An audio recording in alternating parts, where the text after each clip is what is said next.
Welcome to the MD Edge Daily News for Thursday, September 6th. I'm your host, Nick Andrews.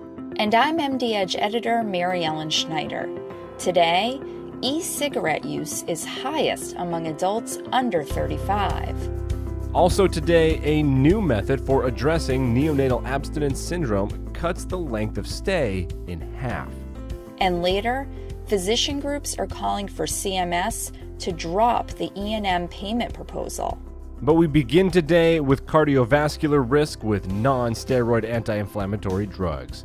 Diclofenac has emerged as a clear culprit in higher risk for adverse cardiovascular events.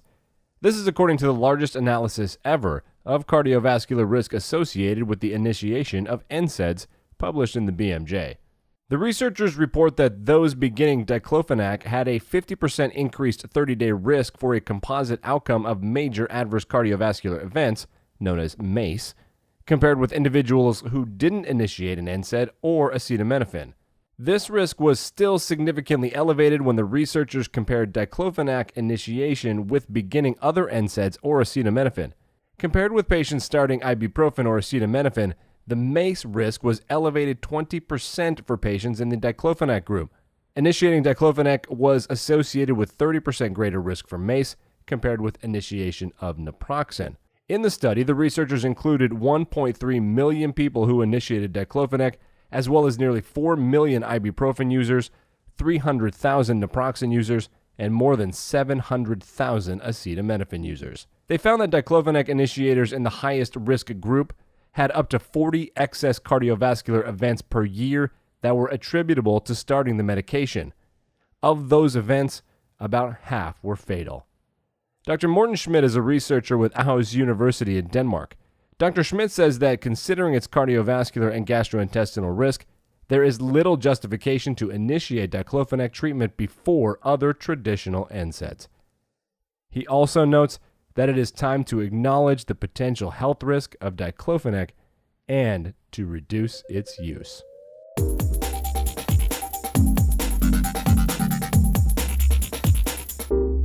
And almost 11 million adults use e-cigarettes in the United States. The majority of those adults are under the age of 35. This is according to a report from the American Heart Association published in the Annals of Internal Medicine. Researchers analyzed responses to the Behavioral Risk Factor Surveillance System survey. The report estimates that as of 2016, more than 10 million adults used e-cigarettes every day or some days. Based on that survey data, an estimated 51% of current users were under the age of 35 in 2016. Daily use was highest among those between 18 and 24 years old, and of those respondents, 44% said they had never been regular cigarette users. Dr. Rosemarie Robinson is the Chief Science and Medical Officer with the American Heart Association. Dr. Robinson says that it's particularly disturbing to see younger people who have never been regular cigarette smokers take up the use of e-cigarettes, perhaps with the assumption that this alternative nicotine delivery system has been proven to be safe. Further analysis of the report shows that about 60% of e-cigarette users were men, and that use was higher among LGBT people.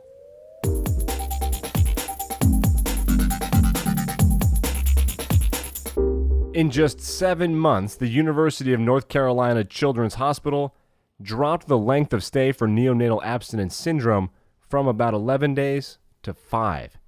How did they do it? They moved from scheduled morphine dosing to PRN dosing and abandoned the Finnegan score. This is according to a report presented at the Pediatric Hospital Medicine meeting in Atlanta. Dr. Thomas Blunt is a pediatric resident at the University of North Carolina. Dr. Blunt reports that the use of morphine fell from 93% on infants transferred to the hospital's inpatient floors for neonatal abstinence syndrome to just 12%, and with no downsides for infants or moms. He says that the take-home message is to treat the infant and not worry about the Finnegan score.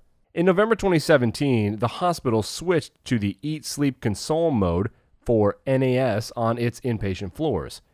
The model emphasized what's been shown to work in recent years: and that is keeping the infant with the mother, encouraging breastfeeding, skin-on-skin contact, and other comfort measures, as well as supplementing feeds to help with weight gain.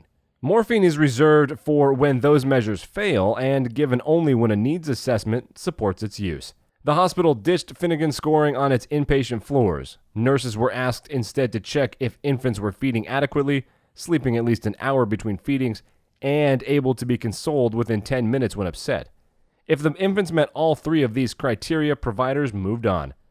They left the baby swaddled, relied on ambient white noise of ocean waves, and checked back on them later. You can read more about the Eat, Sleep, Console model as well as what the University of North Carolina did in this case by clicking the link in the description.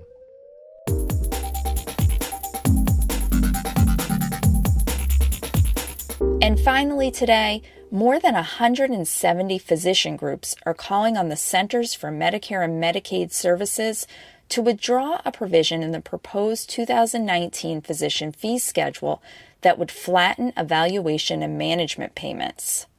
The controversial proposal would set the payment rate for a Level 1 E&M office visit for a new patient at $44, down $1 from payments using the current methodology.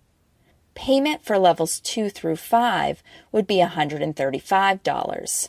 Currently, payments for Level 2 new patient visits are set at $76 and top out at $211 for Level 5. In an August letter to CMS officials, physician groups applauded the agency for recognizing the problems with the current E&M documentation guidelines and codes, but urged them to reconsider plans to cut and consolidate E&M payments. The letter notes that this move would severely reduce Medicare patients' access to care by cutting payments for complex office visits and could potentially exacerbate physician workforce shortages. In a separate letter, the American Medical Association said the current proposal has the potential to hurt physicians and other healthcare professionals in specialties that treat the sickest patients, as well as those who provide comprehensive primary care. And that concludes the MD Edge Daily News for Thursday. Don't forget, the Daily News is now on Spotify, so you can listen to the latest clinical news in the same place you listen to your favorite tunes. I'm MD Edge editor, Mary Ellen Schneider.